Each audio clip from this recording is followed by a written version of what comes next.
Hey, how's it going, everyone? Yeah, fair warning. I will be talking about Farmagia. Unfortunately, I didn't got any gameplay of Farmagia, so I just have a Strinova gameplay in the background. But yeah, I just lost the footage. I wasn't able to record any footage for Farmagia. So yeah, sorry about that. Well, anywho, thank you for stopping by, and hope you everyone has a good day, evening, and night. So yeah, thank you. Bye bye. Bye. Yeah, Farmagia is a new game that came out. It seems super fun, and when I first saw trailers about it, I was really trying to see like how the game was gonna go. I didn't try to spoil myself or see anything about it, and I just really want to go in blind, and it was really fun. It was really enjoyable, and throughout my time of playing it, I had a vibe of like a hint of Final Fantasy 14, a little bit of Pikmin 4 or Pikmin, and of course Street Fighter. And that's only because they have like sprinkled in a couple of things of each of the games I mentioned, and they pretty much blended all in together into what Farmagia is, and it's not bad. And the reason why I mentioned these three games, it's because each of them have like a small components, and it's not bad. I felt like if they really wanted to go through that route, I think the game would have been a little bit more enjoyable if it was a little bit more focused on the game mechanic, and more focus on how you approach to each boss, because the whole game felt it felt fun, but then it gets repetitive. And then it gets really, really, really repetitive in like the other half. But yeah, and Farmagia is really charming too, because when I mention like it has like feelings of Pikmin, it's usually essentially just when you have like your squad next to you. So when you go to your farming, when you have the farming portion, you don't really farm for like cultivating food or products to sell or anything like that. It's basically in the farming portion you just farm for your monsters, and it's not bad, but the whole point of the game is just farm until you have like a max amount of squad in your team. And it's really cute and adorable seeing like the character model. However, it's only running like by I think 12 models. So yeah, like you have 12 character models, and that's pretty much about it. They have like variants, but it's not really, I think it's like 3 or 4 variants of the same model. So that's how you would, have your different variations. And for each class, you would have 4 classes.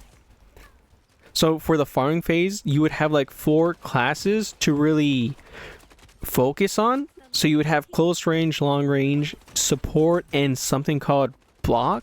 And it was really something. So you really just had to focus on those 4. Me, I just focused on like 4 farm animals, and I really focused on boosting up their skill, what skills range I could get, and that's how I really wanted to approach.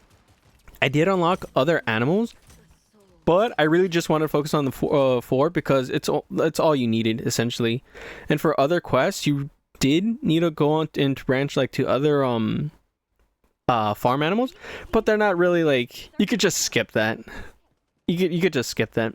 And the reason why I bring Final Fantasy 14, it's because throughout the boss fight, you would have to fight enemies, or the boss, which would just do like splashes of AoE. So you have like a big rectangle AoE just pointing at you, and occasionally bosses would do like circle AoE like all around you. That's like a big thing in Final Fantasy 14. Like, okay, that's cool, like huge puddles of orange everywhere. You just have to move away and and let the boss do their attack animation, and that that'd be it. And the thing that was interesting about the boss battle is that each boss had like their pattern. So once you notice their pattern and are able to fight the boss, it gets really fun at first, but then once you're playing again and again and again, trying to complete side quests, it gets under your nerve. It really quickly gets old, and like, okay, it's not really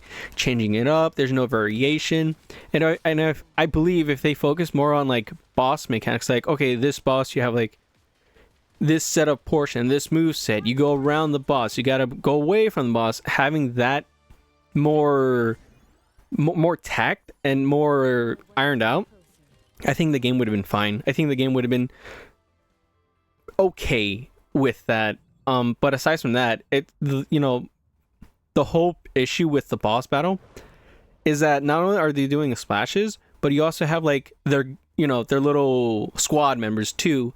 And when you go like through the harder challenges as you progress, the bosses sometimes would bosses would spawn in little guys and like, okay, attack the player, and it would be annoying because you're getting barrage all over you. You're like, okay, can I fight now? No. Can I fight now? No.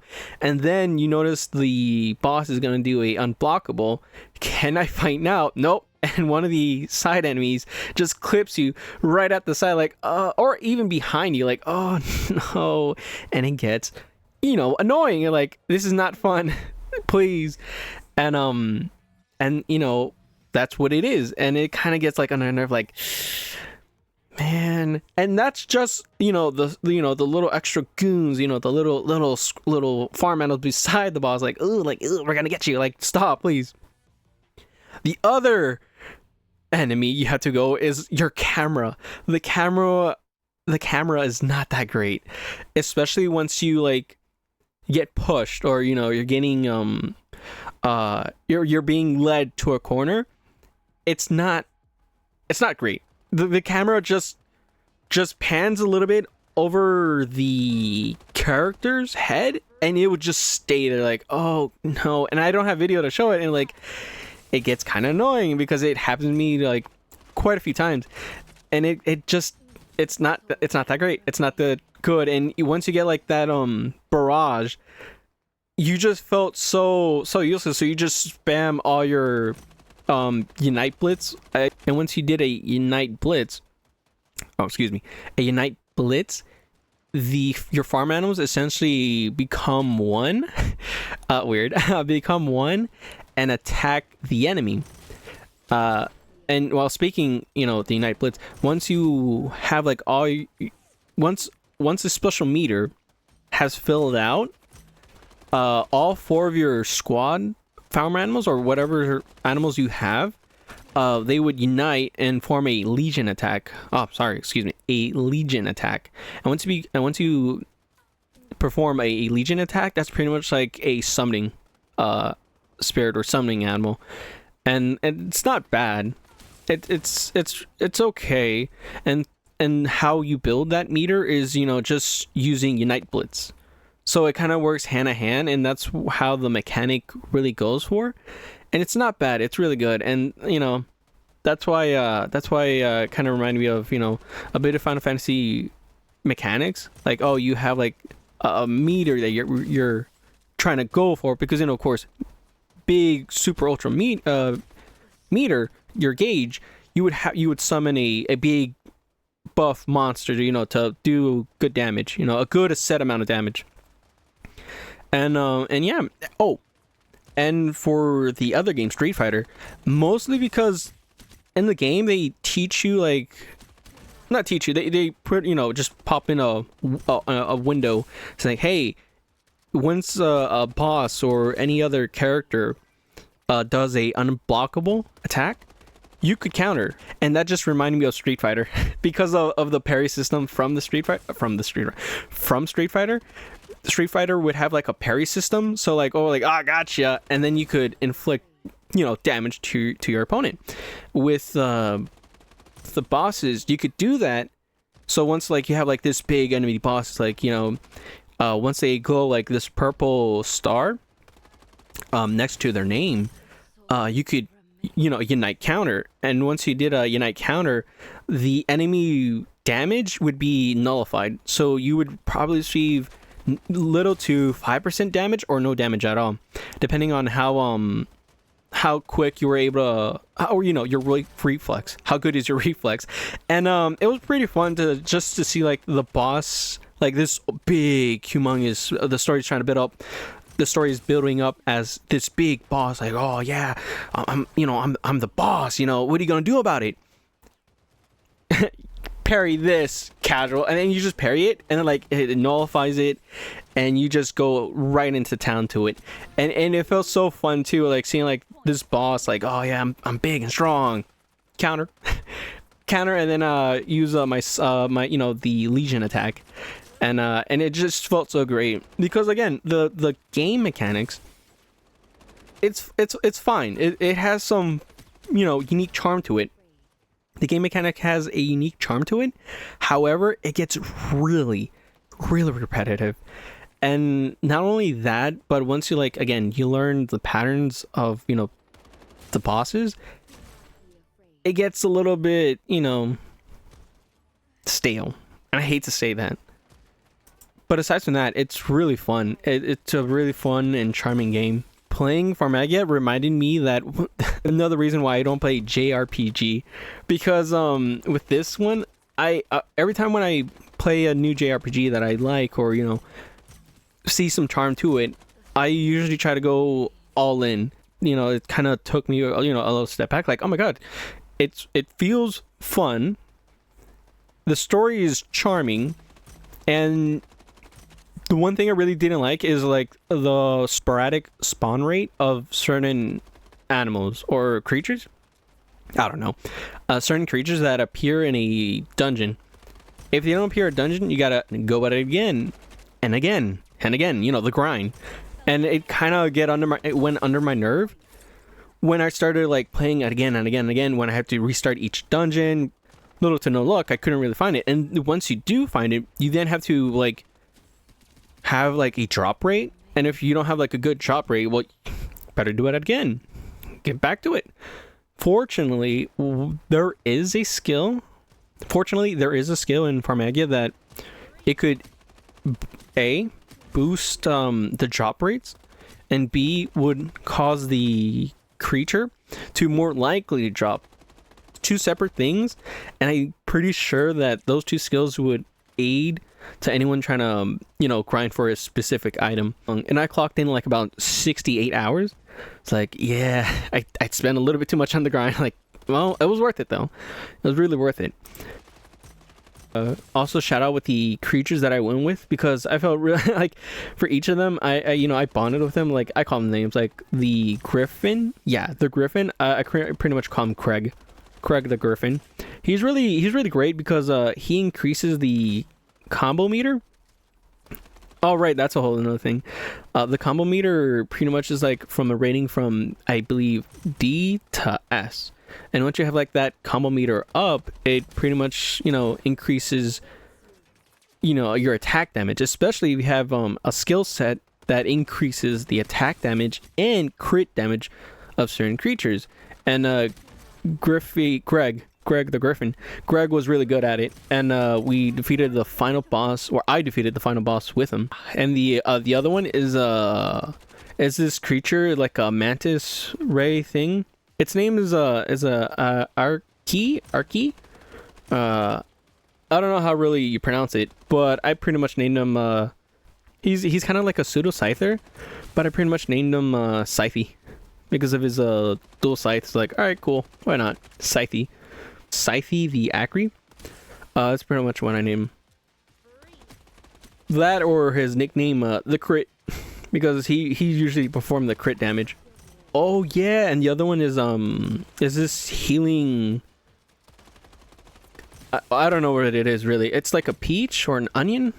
No, not like a peach. Yeah, it's like this healing peach that pretty much heals your creature. Your animal buddies. KO stamina.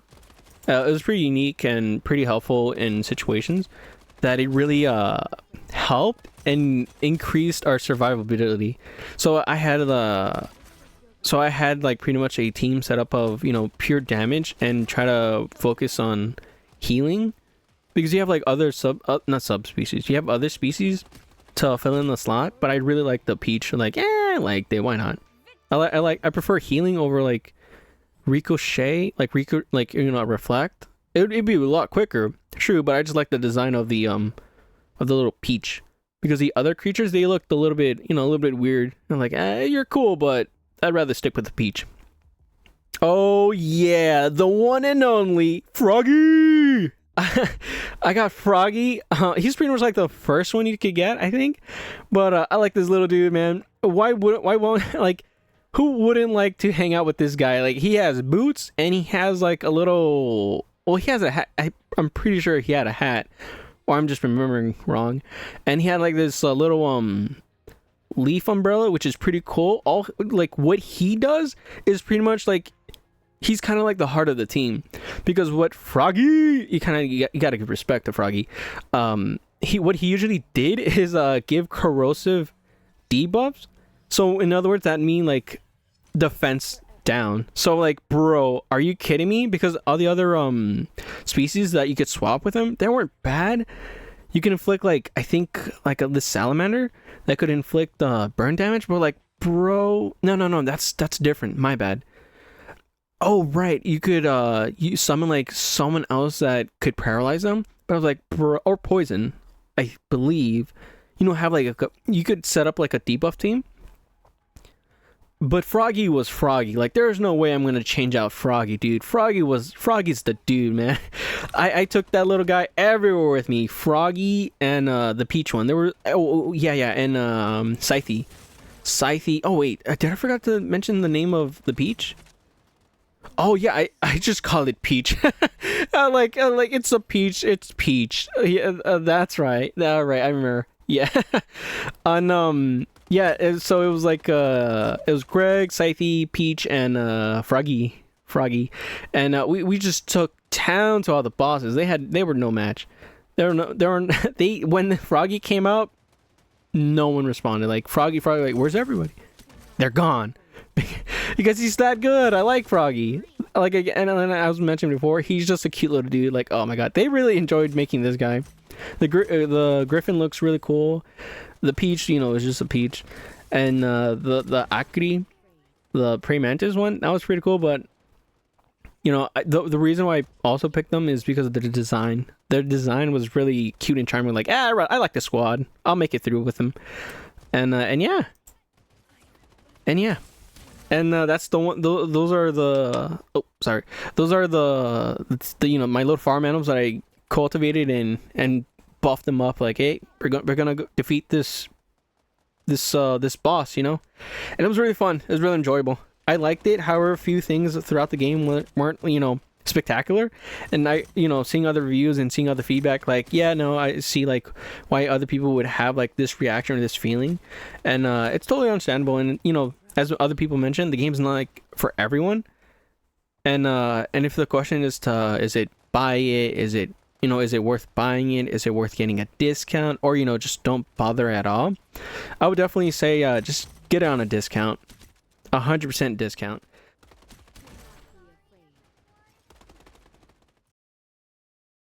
This is a little blooper. I drew this guy, then was like, wait a minute, that's not how it looks like. So then I went back, look for reference, like, oh, okay, so that's the big difference. And then you can see how it changes. I just want to share this because I find it really funny when I found the file. Like, wait a minute, what is that? Like, oh my god.